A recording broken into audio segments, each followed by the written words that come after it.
forward to most about having Kevon Looney back in the lineup? I think Loon is just a settling, stabilizing force for us, and it'd be nice to have him out there at both ends. Excellent defender, one of our smartest players, one of the smartest players I've been around, and he'll be in the starting lineup tonight, and we'll play him in short bursts and try to bring him back slowly, but I'm excited to have him back. Besides Cauley-Stein next to him, were you playing before? Yeah. What did you learn about Lloyd as a coach and as a person working with him for the FIBA team? Number one, I just enjoyed being around him. Just a really good guy, good person, fun to be around, very, very thorough and prepared. He was a really good ally for Pop during the trip there. I mean, he really complimented Pop well and complimented the staff well with his preparation and his meticulous nature. He reminded me a lot of Mike Brown on my staff, just in terms of the attention to detail. And I enjoyed getting to know Melissa and Maya as well. Maya was the cutest little baby running around on the trip, and so it was just fun. We enjoyed each other's company. We had a really good time. Steve, what's it been like for you to teach this season, and do you like it? I've enjoyed it, yeah. I mean, we'd like to win more, obviously. It's not easy losing, but I've enjoyed the teaching part of it. We've got great guys. These young guys are eager to learn and competing every night, and our veteran players are really doing a good job.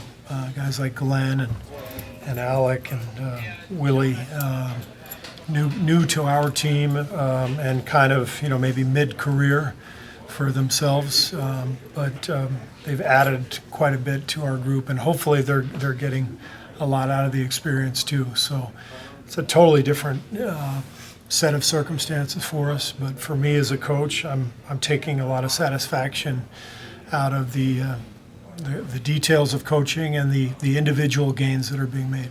Have you ever had to do this before? I mean, since you've been to 4 years? Maybe not to this level, but... No. This is a new experience for me. Steve, the last 5 years have been pretty intense. You've either won the last game or played in it. This year it feels a bit different. I wonder, how does it feel personally for you, the change of pace this year? Well, it's very different. I felt like, I made a comment after we lost to Toronto at the end of last year that we should just go on sabbatical for the year, go to Italy and sip wine. And I was half joking. But it did feel like our guys were just wiped out. And so in an ironic way, not the way you draw it up, but in a strange way, this is probably a time for Steph and Klay to kind of decompress.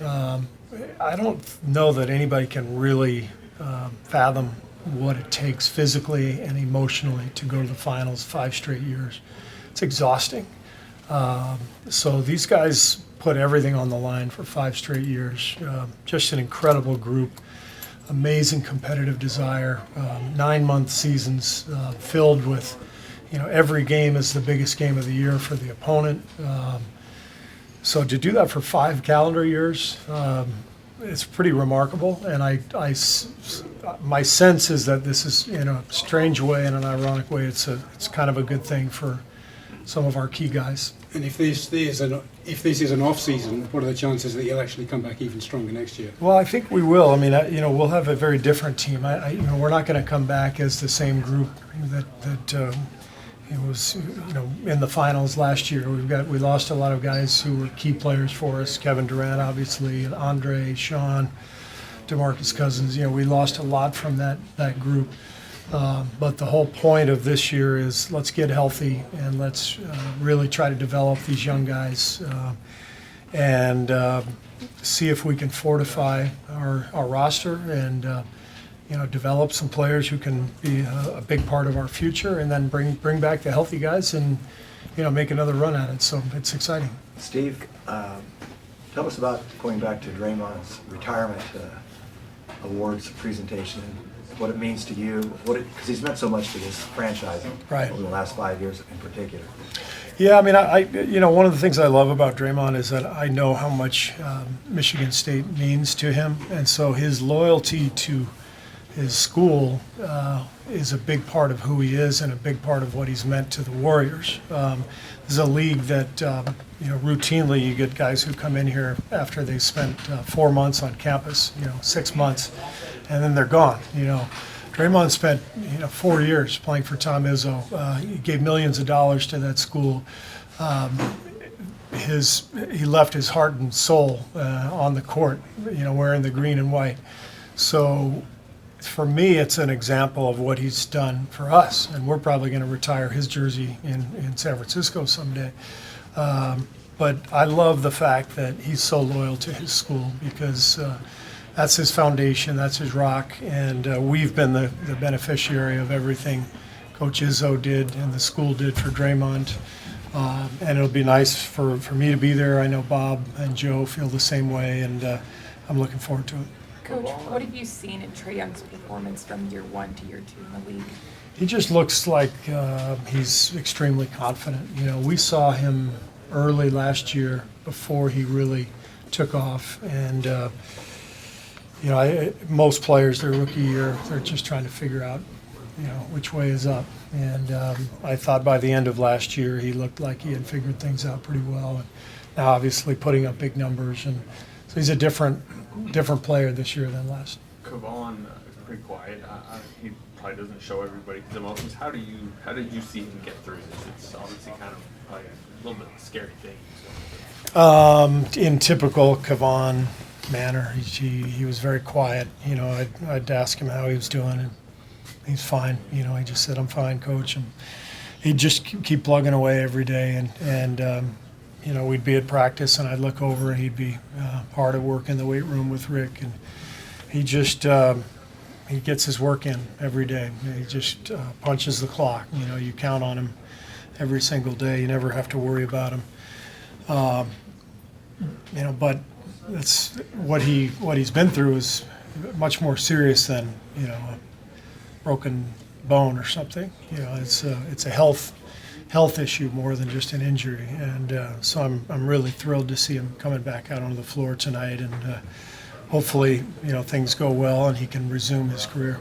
How confident are you guys that it is in the past? And, I mean, do you have to have him on almost a permanent minutes limit, or what's kind of the restriction? At this point, we're just sort of taking it a step at a time. So, I probably won't play him much more than about 15 minutes tonight, and we'll take it a day at a time, see how he's doing, and go from there.